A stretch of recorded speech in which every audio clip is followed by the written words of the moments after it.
begitulah karena apa? Alasan kuatnya kita itu nggak mengadakan ekspedisi untuk penampakan ya ini. Penampakan dan mediator ya.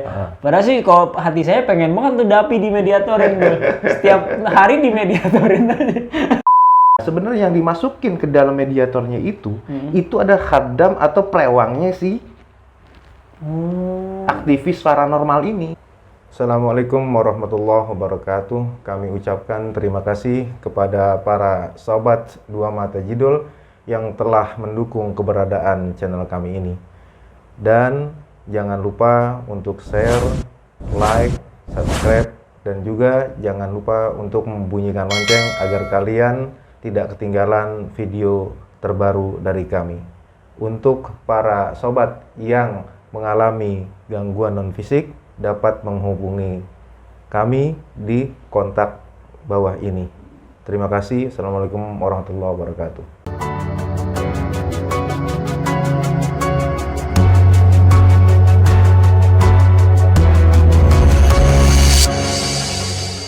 Assalamualaikum warahmatullahi wabarakatuh. Waalaikumsalam warahmatullahi wabarakatuh. Kembali lagi bersama kami di Dua Mata Jidul, Anti Tipu Daya Bangsa Jin. Udah 1 minggu lebih nih dulu ya kita nggak buat video karena kesibukan kita masing-masing.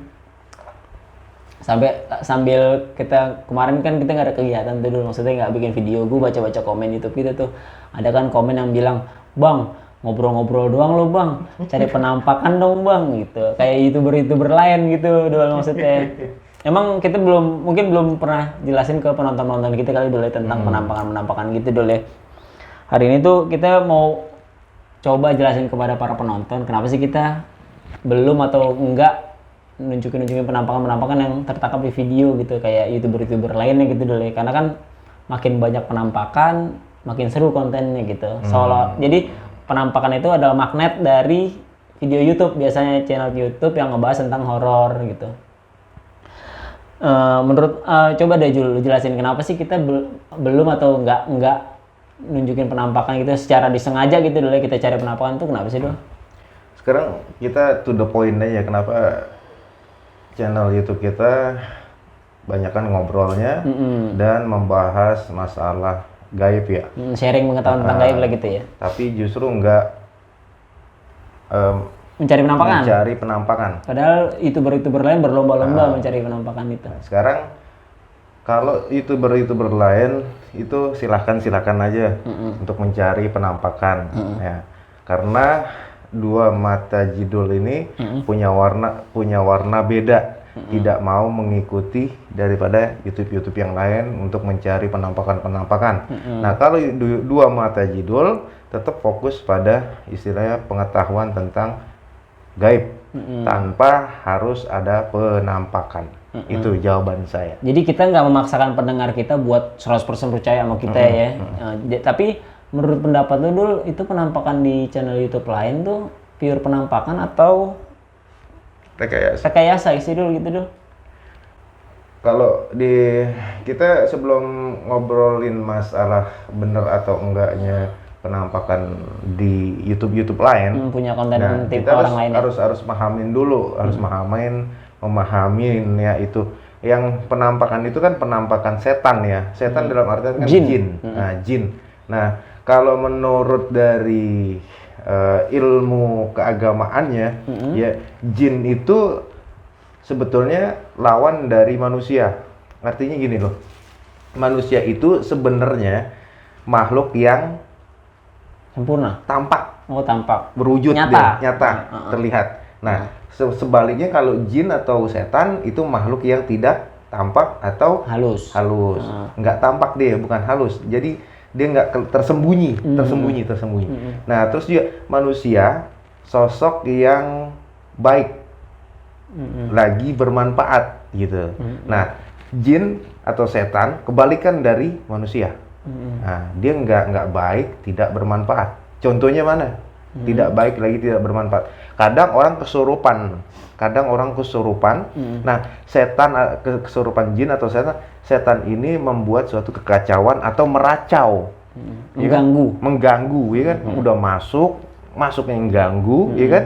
Nah, pas masuk meracau, ya kan? Nah, terus jadi mengacau. Dalam artian mengacau orang enak-enaknya lagi pada ngobrol atau lagi pada tidur, lagi pada nyantai, salah satu orang kesurupan kan gitu. Teriak-teriak. Teriak-teriak. Iya. Kan jadi masalah. Betul. Nah, itulah kerjaan setan. Kerjaan setan gitu. Setan itu tidak memiliki atau bersifat atau berkodrat, dia itu tidak baik dan tidak membawa kemanfaatan. Jadi buat apa kita mencari-cari setan untuk menampakkan setan itu Buat jadi konten buat terutama jadi ya. konten. Jadi gini dulu, kalau menurut lu pribadi, kalau ada yang melakukan itu menyalahi aturan nggak nih? Ya jelas-jelas menyalahi aturan, jelas-jelas menyalahi aturan. Karena kodratnya jin setan itu kan tersembunyi. Kodratnya manusia tampak dan berwujud. Nah, kenapa sih kita nih udah tahu kita terlihat dan kita wujud, mau mencungkil-cungkil sesuatu yang tersembunyi. Ya. Nah, itu yang pertama. Yang kedua, setan juga, jin juga memiliki kehidupan seperti kita, seperti manusia. Nah, kalau kita sekarang lagi enak-enak buat konten YouTube kayak gini, ngobrol-ngobrol, tahu-tahu ada yang gedor-gedor pintu, kan mengganggu kan? Kita buka, ada apaan sih? Kagak, gue gedor-gedor aja, gue suruh lu pada keluar gitu. Kan kecewa, kita kesel. Sama sama setan. Nah, kalau setan, jin lagi kongko-kongko, lagi ngumpul, tahu-tahu ditarik gitu, suruh nongol juga, ya kan? Kan dia marah. Kecuali dikasih sesuatu ya. Kecuali dikasih sesuatu. Oh, iya betul juga, gitu. betul. Jadi konten-konten YouTube ada dua kemungkinan. Yang tadi dibilang pure dia penampakan atau rekayasa. Dalam artian rekayasa, dia ngundang atau diundang, kan gitu. Jadi para aktivis yang mengundang untuk mewujudkan atau menampakkan jin itu mengundang dengan sistem cara metode mengundang, entah dia bakar apaan lah sebelum mengadakan sesuatu kontennya, atau dia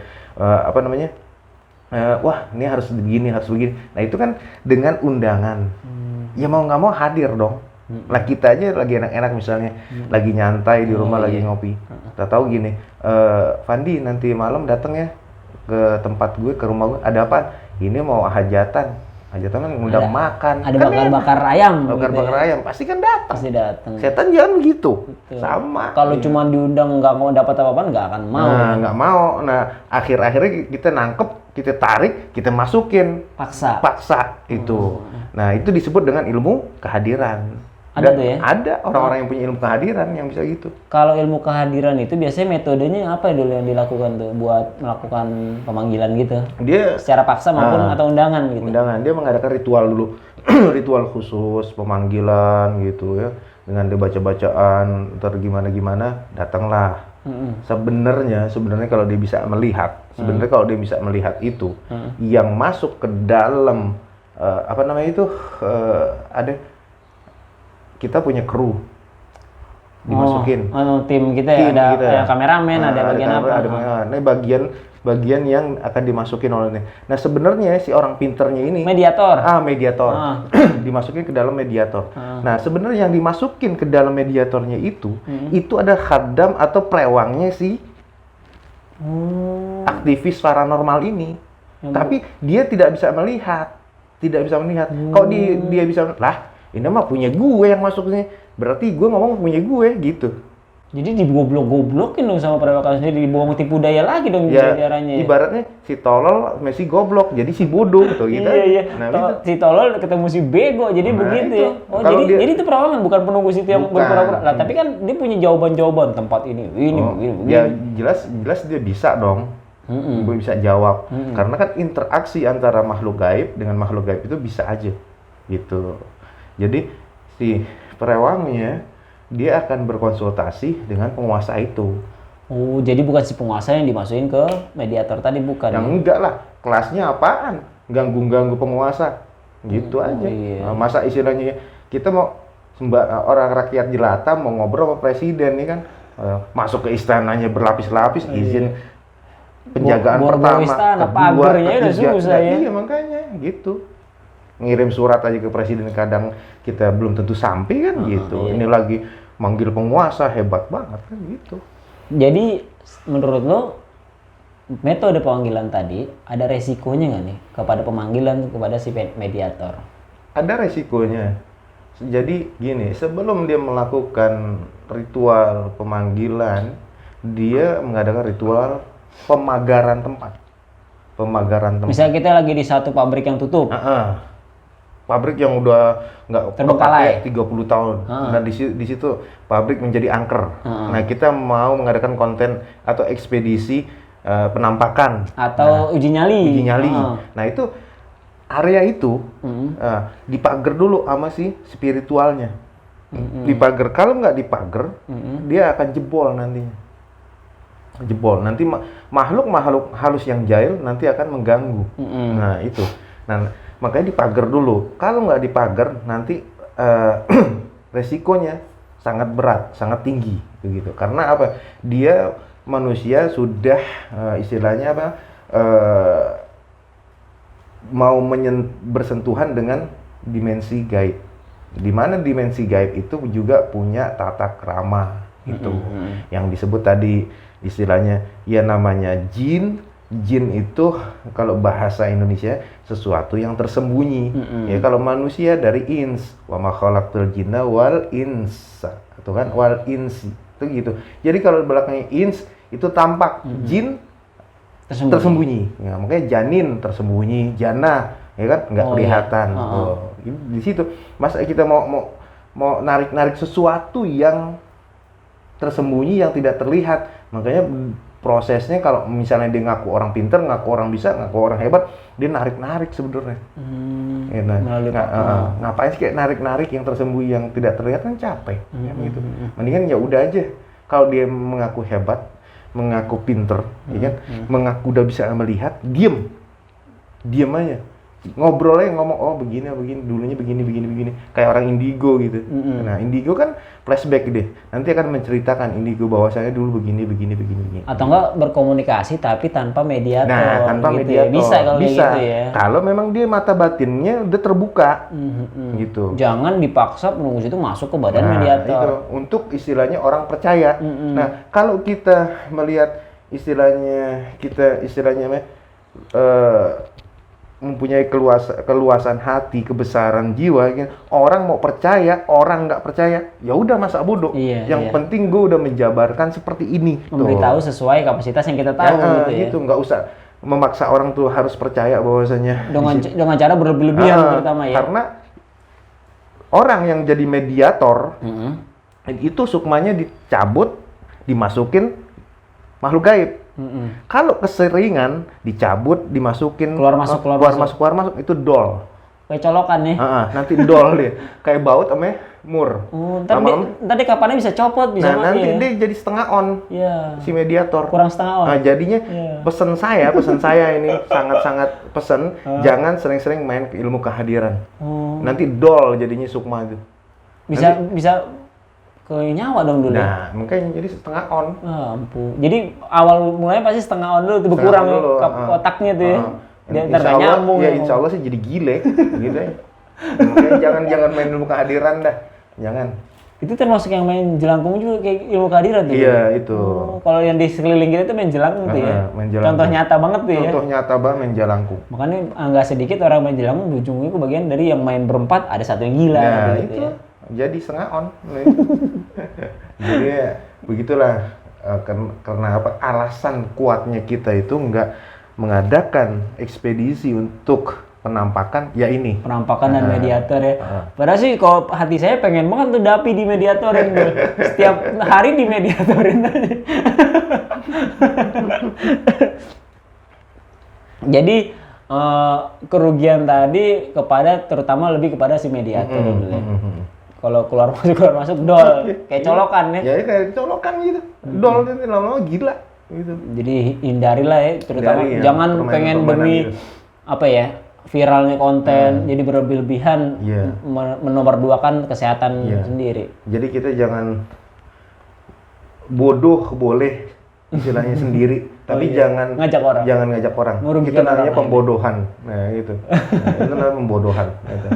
Kalau istilahnya kok saya nih berani banget ngomong gini, ya kan? Banyak kok ulama-ulama yang bener, ulama-ulama yang jalannya lurus, dia tuh melarang istilahnya permainan-permainan seperti ini, gitu.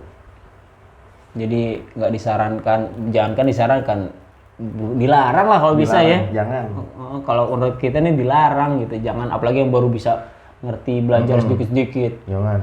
Main, ayo panggil ini yuk, kita masukin ke Manggil, teman kita nih, kita ngajak ngobrol. Orang lagi tidur dipanggil-panggil gitu. Terus kalau pendapat lu tentang jin yang udah terlanjur tertangkap nih dulu dari kamera, itu perewangan dia kah sih yang punya ilmu kehadiran atau emang bener penunggu situ yang diundang tadi tuh Dul? Sukses gak berarti itu kalau udah bisa nampil di kamera gitu? Jadi kesimpulannya begini, entah dia dipanggil atau dia tidak dipanggil. Kalau dipanggil itu kan karena kebutuhan konten. Kalau tidak dipanggil karena apa? Tertangkapnya dengan kamera. Nah, jadi dari dua hal ini kita narik kesimpulan. Narik kesimpulan bagi jin, bagi setan yang menampakkan diri itu berarti jin itu sedang terkena masalah atau ada masalah. Maksudnya? Iya, jadi gini loh. Kenapa sih jin bisa menampakkan diri saat kita sedang selfie, foto saya cepat. Oh iya, nah, iya. Tahu di belakangnya. Nah, itu jin itu tetangga kamera karena dia lah sedang ada masalah di alamnya, gitu. Di alamnya ada masalah, gitu. Atau kita istilahnya mencoba menghadirkan si jin itu. Nah, siapa yang jin yang keluar? Jin yang ada masalah. Nah, karena apa dia mau dipanggil atau karena apa dia tertangkap kamera, ya kan? Nah, kita selfie di tempat pohon beringin besar, ya. Kita cepret. Nah, tahu-tahu di belakang ada setannya atau kuntilanak, atau kuntilanak itulah dalam keadaan ada masalah yang ingin diutarakan kepada manusia, tapi karena ada sekat dia tidak bisa menyampaikan. Nah, kadang yang tidak diperbolehkan itu kita menjadikan penampakan sebagai konten karena apa? Yang timbul itu, yang nongol itu kadang kita lihat di YouTube tuh banyak tuh ya, kebanyakan pocong yang lagi nangis, ya kan? Nah, karena itu buruk-buruk. Nah, dia lagi ada masalah di alam sana. Kenapa kita panggil-panggil? Pas dia nongol, kita nggak bisa ngajak ngomong. Nah, orang lagi susah, seumpama saya nih, saya lagi susah banget ya, butuh banget duit, kagak makan, kan gitu ya. Malah dipanggil sama Pandi, ya kan? Ngapain? Suruh macul lah. Lah, orang lagi nggak punya duit, ya kan? Lagi udah nggak mumet. makan, lagi mumet, gini. Suruh macul. Nah, sama. Setan, kuntilanak, pocong di alam sono lagi punya masalah. Ya kan? Kita kasih kerjaan di tempat kita buat nongol, konten, buat keuntungan konten. kita. Nah, ini kan istilahnya nggak punya etika manusia. Betul. Yang dikatakan istilahnya min ahsani takwin, kita diciptakan dalam bentuk yang sempurna, yang sebaik-baiknya, yang sempurnanya, dan lebih tinggi derajatnya dari jin atau setan. Tapi kok kita mempermainkan setan, tuh begitu. Iya. Tinggi nggak derajat kita? Kalau kita merasa derajat kita tinggi, setan, jin jangan dipermainin, jangan dipermainkan, gitu. Justru istilahnya apa? Jin dan setan harus tunduk patuh mengikuti aturan kita, yaitu agama Islam. Itu baru manusia yang tinggi, gitu derajatnya. Nah, disitulah istilahnya, sekali lagi konten kita tidak tidak akan menunjukkan mencari atau menunjukkan memakan. Kecuali emang ketika kita lagi di lapangan tiba-tiba ada sesuatu yang tertangkap kamera. Kayak waktu yang gue di Lulang tuh ada itu setan kalem gitu kelawar tuh, bolak balik sengaja gitu. Saya aja nggak sadar gitu, pas dilihat lah, iya bener gitu kan.